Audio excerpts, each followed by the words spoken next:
സംസാരിച്ചത്. CB അനുമോദ്, നമുക്കറിയാം പോലീസുമായി ബന്ധപ്പെട്ട ഒരുപാട് സംഘടനകളൊക്കെ ഉണ്ട്, പോലീസ് വെൽഫെയർ അസോസിയേഷനും മറ്റുമൊക്കെ ഉണ്ട്. അവരുടെ ആരുടെയെങ്കിലും ഒരു പ്രതികരണം, ഇതിലെന്തെങ്കിലും പ്രത്യേകം അന്വേഷണം വേണമെന്നോ അല്ലെങ്കിൽ ബന്ധുക്കൾ ഏതെങ്കിലും തരത്തിൽ പരാതിയുമായി മുന്നോട്ട് വന്നിട്ടുണ്ടോ? അത്തരം കാര്യങ്ങൾ കൂടി നടക്കുന്നുണ്ടോ?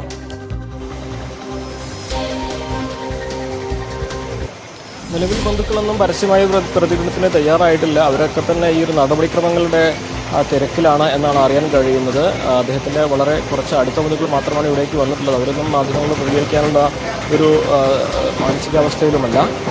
എന്താണെങ്കിലും ഇത് സംബന്ധിച്ച് പക്ഷേ MLA കുടുംബത്തിൻ്റെ ഒരു വികാരമാണ് പങ്കുവച്ചിട്ടുള്ളത് എന്നാണ് അദ്ദേഹം തന്നെ പറഞ്ഞത്. കുടുംബാംഗങ്ങളുമായി സംസാരത്തിന് ശേഷമാണ് തനിക്കാര്യങ്ങൾ പറയുന്നത്. ഇതിലൊരു ജുഡീഷ്യൽ അന്വേഷണം ആവശ്യമാണ്. അദ്ദേഹം ഒരു സിസ്റ്റത്തിൻ്റെ, ഒരു സംവിധാനത്തിൻ്റെ ഇരയായിട്ടാണ് വിനീത് ജീവൻ ഒടുക്കിയത്. അപ്പോൾ സ്വാഭാവികമായിട്ടും അതിലേക്ക് നയിച്ച കാരണങ്ങൾ, അതേക്കുറിച്ച് വിശദമായൊരു അന്വേഷണം വേണം. പോലീസുകാർക്കിടയിൽ വർദ്ധിച്ചു വരുന്ന ആത്മഹത്യാ പ്രവണത, അതേക്കുറിച്ച് നിയമസഭയിൽ അടിയന്തര പ്രമേയം പോലെയുള്ള ഗുരുതരമായ സംവിധാനങ്ങൾ അല്ലെങ്കിൽ പ്രധാനപ്പെട്ട സംവിധാനങ്ങൾ എടുത്ത് ചർച്ച ചെയ്തുകൊണ്ട് മാത്രം കാര്യമില്ല. അത് നടപ്പിൽ വരുത്തുവാൻ, അതായത് സമ്മർദ്ദം കുറയ്ക്കുവാനുള്ള കാര്യങ്ങൾ ചെയ്യുവാൻ കൂടിയുള്ള നടപടി വേണം എന്നാണ് ഇപ്പോൾ MLA ടി സിദ്ദിഖ് പറഞ്ഞത്. ഇപ്പോൾ അദ്ദേഹത്തിൻ്റെ മൃതദേഹം, വിനീതിൻ്റെ മൃതദേഹം ഇൻക്വസ്റ്റ് നടപടികൾ പൂർത്തിയാക്കി എന്നാണ് മനസ്സിലാക്കാനാകുന്നത്. ആ പോസ്റ്റ്മോർട്ടം നടപടികൾക്കായി മഞ്ചേരി മെഡിക്കൽ കോളേജിലേക്ക് കൊണ്ടുപോവുകയാണ്. നമുക്ക് അതിൻ്റെ തത്സമയ ദൃശ്യങ്ങൾ കൂടി പ്രേക്ഷകരിലേക്ക് എത്തിക്കേണ്ടതുണ്ട്. നേരത്തെ ഇന്നലെ രാത്രിയാണ് അദ്ദേഹത്തിൻ്റെ മരണം സംഭവിച്ചത്. അതോടൊപ്പം തന്നെ ടി സിദ്ദിഖ് ചൂണ്ടിക്കാണിച്ച മറ്റൊരു കാര്യം കൂടി ഇവിടെ നമ്മൾ ശ്രദ്ധയിൽപ്പെടുത്തേണ്ടതുള്ളത്, ഇദ്ദേഹത്തെ കൊണ്ടുവന്നത് ഒരു വാതിൽ ഒളിച്ച് ആ വാതിലിൽ കിടത്തിയാണ്, അതായത് സ്ട്രക്ചറിന് പകരം ഒരു വാതിലിൽ കിടത്തിയാണ് അദ്ദേഹത്തെ കൊണ്ടുവന്നിട്ടുള്ളത്. അപ്പോൾ അത്തരത്തിലുള്ള സംവിധാനങ്ങൾ പോലും ഈ ഇത്തരം ക്യാമ്പുകളിലൊന്നും ഇല്ല എന്നുള്ളതാണ് അദ്ദേഹം ചൂണ്ടിക്കാണിച്ച മറ്റൊരു കാര്യം. എന്നാണെങ്കിൽ ഇപ്പോൾ നമ്മൾ കാണുന്ന ദൃശ്യങ്ങൾ ഈ ഒരു അരീക്കോട് സ്വകാര്യ ആശുപത്രിയിലെ മോർച്ചറിയിൽ നിന്നും ഇൻക്വസ്റ്റ് നടപടികൾ പൂർത്തിയാക്കി അദ്ദേഹത്തിൻ്റെ മൃതദേഹം പോസ്റ്റ്മോർട്ടം നടപടികൾക്കായിട്ട് മഞ്ചേരി മെഡിക്കൽ കോളേജിലേക്ക് കൊണ്ടുപോകാനുള്ള ഒരുക്കത്തിലാണ്. അതിനുശേഷം മഞ്ചേരി മെഡിക്കൽ കോളേജിൽ ആണ് അദ്ദേഹത്തിൻ്റെ പോസ്റ്റ്മോർട്ടം നടപടികൾ ഉണ്ടാവുക. തുടർന്നായിരിക്കും കുടുംബാംഗങ്ങൾക്ക് കൈമാറുക. അതീവ ഗുരുതരമായ കാരണങ്ങളാണ് അദ്ദേഹത്തിൻ്റെ മരണത്തിലേക്ക് നയിച്ചത് എന്നുള്ളതാണ് MLA ടി സിദ്ദിഖ് പറഞ്ഞ കാര്യങ്ങളും അദ്ദേഹം പുറത്തുവിട്ട തെളിവുകളും എല്ലാം തന്നെ കാണിക്കുന്നത്. തീർച്ചയായും സർക്കാരിൻ്റെ ഭാഗത്തുനിന്നും ഇടപെടൽ, ആഭ്യന്തര മന്ത്രാലയത്തിൻ്റെ ഭാഗത്തുനിന്നും കൃത്യമായ ഇടപെടൽ ഈ ഒരു വിഷയത്തിൽ വേണ്ടതാണ് എന്ന് വീണ്ടും വീണ്ടും ആവർത്തിക്കുന്ന, ഉറപ്പാക്കേണ്ട സാഹചര്യങ്ങളാണ് നിലവിലിവിടെ ഉള്ളത്. രഞ്ജിത്ത്, ദൃശ്യങ്ങളിൽ കാണാം, സഹപ്രവർത്തകരൊക്കെ ഉണ്ട് അവിടെ. സഹപ്രവർത്തകരൊക്കെ അദ്ദേഹത്തിനെ അവസാനമായി ഒന്ന് കാണാനും മറ്റു കാര്യങ്ങൾക്കായുമുണ്ട് എന്നാണ് മനസ്സിലാകുന്നത്. ഏതായാലും വളരെ ദുഃഖകരമായ ഒരു സംഭവമാണ് ഇപ്പോൾ ഉണ്ടായിരിക്കുന്നത് എന്നതാണ്. ഇതുമായി ബന്ധപ്പെട്ട് ചില വ്യക്തതകൾ കൂടി വരേണ്ടതുണ്ട്. കുടുംബപീഡനത്തിന് ഇരയായാണ് കമാൻഡോ വിനീത് ആത്മഹത്യയിലേക്ക് പോയത് എന്നാണ് ടി സിദ്ദിഖ് MLA അടക്കമുള്ളവർ ആരോപിക്കുന്നത്. ഇതിൻ്റെയൊക്കെ നിജസ്ഥിതി പുറത്തു വരണം. പക്ഷേ മനുഷ്യത്വപരമായ സമീപനം തൊഴിലിടങ്ങളിൽ ആളുകൾക്കുമായി ബന്ധപ്പെട്ട് ഉണ്ടാകണം എന്നുള്ളതിൻ്റെ ഒരു സൂചന കൂടിയാണ് ഇത് എന്നതുകൂടി വ്യക്തമാകുന്ന ഒരു പശ്ചാത്തലം ഉണ്ട്. മനുഷ്യത്വപരമായ സമീപനം പലപ്പോഴും നമ്മുടെ പല തൊഴിലിടങ്ങളിലും ഉണ്ടാവാറില്ല. പ്രത്യേകിച്ച് പോലീസ് പോലെയുള്ള പൊതുജനങ്ങൾക്കായി സേവനം ചെയ്യുന്ന, വളരെ പ്രഷറിൽ ജോലി ചെയ്യുന്ന പല ആളുകളുമുണ്ട്. അവരോട് കാട്ടേണ്ട കരുണ ഉന്നത ഉദ്യോഗസ്ഥർ, മേലുദ്യോഗസ്ഥർ കാട്ടാറില്ല എന്നുള്ളതാണ്.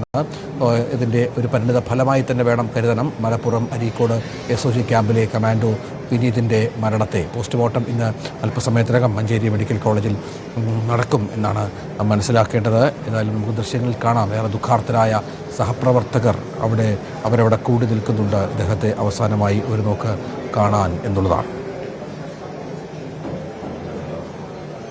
അനുമോദ്, സഹപ്രവർത്തകരുടെയൊക്കെ ദൃശ്യങ്ങൾ നമുക്ക് കാണാം. അവർക്കും ഒരുപാട് കാര്യങ്ങൾ പറയാനുണ്ടാകും സ്വാഭാവികമായും. ഇപ്പോൾ മറ്റു നടപടികളിലേക്ക് കാര്യങ്ങൾ കടക്കുകയാണോ?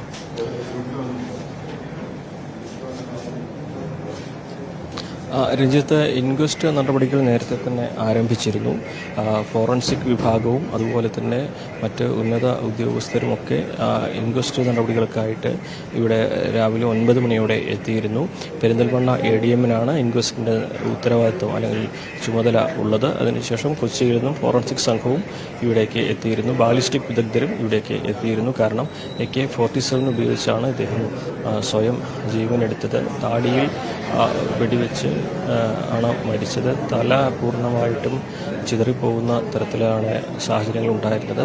അപ്പോൾ അത്തരത്തിലുള്ള നമുക്ക് ഏറെ വേദന തോന്നുന്ന സാഹചര്യങ്ങളാണ് ഇവിടെ സംഭവിച്ചിട്ടുള്ളത്.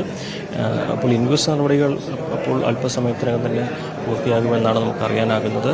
അല്പസമയത്തിനകം അദ്ദേഹത്തിൻ്റെ മൃതദേഹം മഞ്ചേരി മെഡിക്കൽ കോളേജിലേക്കാണ് പോസ്റ്റ്മോർട്ടം നടപടികൾക്കായിട്ട് കൊണ്ടുപോവുക. അവിടെ നിന്നാകും പിന്നീട് കുടുംബത്തിന് കൈമാറുക.